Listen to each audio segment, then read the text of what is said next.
I'm Jessie, and we are at Joe's Quilting Studio for FYI Friday. I'm still the host, and today we are going to talk about this. It's your mouse for your autopilot. And we're going to talk about the touch screen and how the two of them work in tandem and together, and how we can move things around and things like that.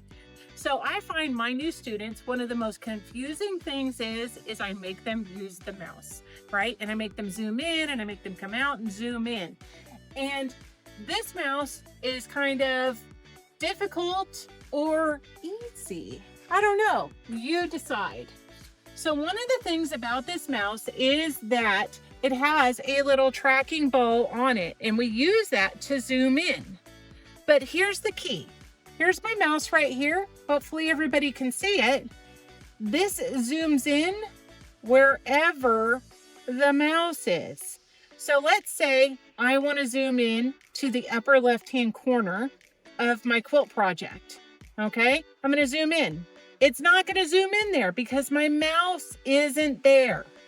Okay, I've got to move my mouse over to where I want to zoom in, and then I can zoom in. So you do the tracking ball, just push up, up, down, zoom in, zoom out. It only goes two ways. And then zoom out, zoom in, zoom out, zoom in. It's a practice thing.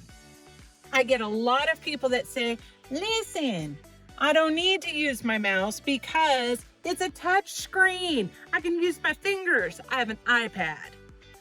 I think that's great that you have an iPad.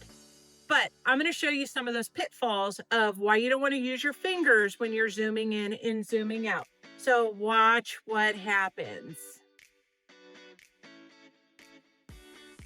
My fingers, they're big, they're fat, they just got in my way, okay?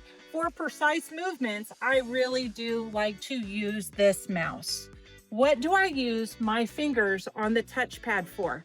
I use my fingers to push the buttons, to select the different options. I do not use my fingers to try and make precise movements. I don't have any control on that because this whole screen is active, and so my finger is actually touching multiple things at the same time. So I can't make precise movements at all. So let's use our handy dandy undo button and undo just kind of some of that I did. So when you use your mouse, let's just recap. When we use our mouse, we're going to place our mouse precisely where we want to zoom in at.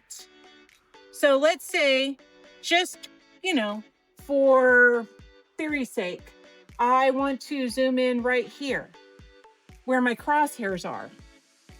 Okay, if I put my mouse right on the crosshairs, I'm going to zoom in, zoom in, zoom in. But I want my whole crosshairs to kind of be centered like that. So I might put my mouse a little bit above it, and then I get a better view. Okay, so move your mouse to where you want to go. Now, some people want to move the whole screen with their mouse, like so. Look what happens. You take the chance of moving all of your motifs around, and then all of a sudden everything's moved, and then you go and hit play or go, and then it's like, it's crazy. So let's go ahead and undo, undo, undo, put everything back. There's a little tool right here. It's called the pan tool. It's a hand. Now, if you can't access it, if it's not on your favorites or it's not in your fly out toolbar, you can find the pan feature by going to settings, top panel configuration, and come in here and turn on, hold on, let me try that again. Top panel configuration, and come down to pan, make sure that's clicked on. And once it is, your little hand will go up there. Once you have pan selected and you see it outlines it in a green box, now I can move all of this around. Okay, as long as pan is green. Green means go, that means it's active, okay? When I want that feature turned off, I click on pan again. It makes it red all the way around, and now my mouse works like normal, okay? So that's the difference between the two. Remember, your fingers are not precision instruments for your autopilot. They're big chunks of things that are gonna move motifs around and you're not gonna be able to tell, okay? Undo, undo, undo, undo, undo, undo is totally our friend. Fingers, buttons, go, buttons. Use your mouse for everything else.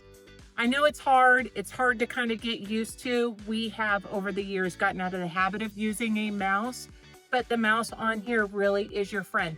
Just try and practice with it, and it will totally help things be a lot more precise.